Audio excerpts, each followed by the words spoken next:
Hello, welcome to Go Beyond Betty. Today I want to make you another breakfast that you probably have never had before. And Tom and I first had it, how long ago was that? 5 years? Yeah. In Spain, and so easy, so simple, and amazingly delicious. So it's called the Catalonian breakfast, I guess. So in Spain, they normally start their day with a coffee, maybe a little cookie first thing in the morning, but then at 10 o'clock, this is what they have. So we don't have the same kind of bread. They use a bread called Coca bread, but this is just a sourdough bread that I made. So nice and crusty on the outside, but we are gonna get it in the toaster. Then while it's toasting, I'm gonna slice up some Manchego cheese, or any kind of hard cheese would work, some hard chorizo, and a little olive oil, and some tomatoes. So let's get this going first, and then I'll show you how to assemble. Where'd you get that crusty bread? I told you I made it. If I wanted to make it, where would I go? Oh, you can click this video up here and I can teach you how to make it. Right. Easy peasy. Tom is my slicer. Mine end up not uniform. Indigo. We're going to slice up our Manchego, thin as much as you can. And it's kind of like, if you like charcuterie, this is breakfast for you. So if you have charcuterie the night before, perfect way to use it the next day, and then you don't have to cut stuff, it's already ready. This is just some hard chorizo.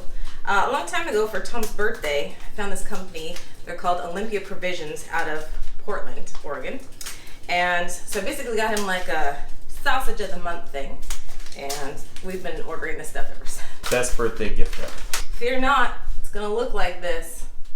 It's supposed to. You can peel that skin off and then underneath, we'll get that in a second. Let's get the cheese first. Actually, you don't need to see me slice cheese today. Nope. Okay. Our toast is out, so nice. Not super crunchy, but good. You got a half a tomato. This is the unusual part. You're gonna take the gutsy part and you're gonna smear it all around. Ooh, she's hot still. Get in all the grooves. Some people probably finish the rest of the tomato, but this is how I learned. Okay, then we need some good olive oil.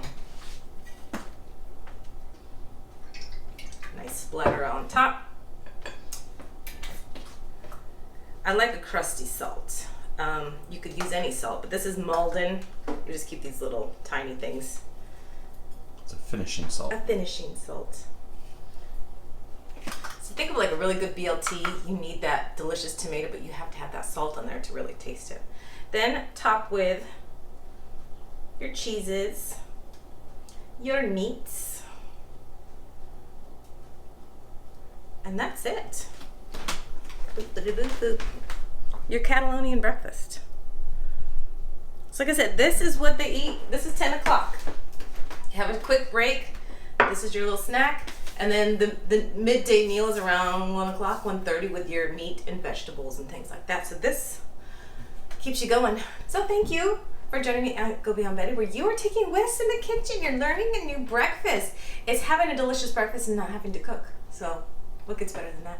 If you want to try another breakfast that you probably have never had, click up here, and this is my favorite breakfast that my grandparents used to make me all the time, and it's called Maldon. And again, another super simple breakfast. You can even have it for dinner. It's delicious. So give it a try. So thank you for joining me. We'll see you next time. Bye.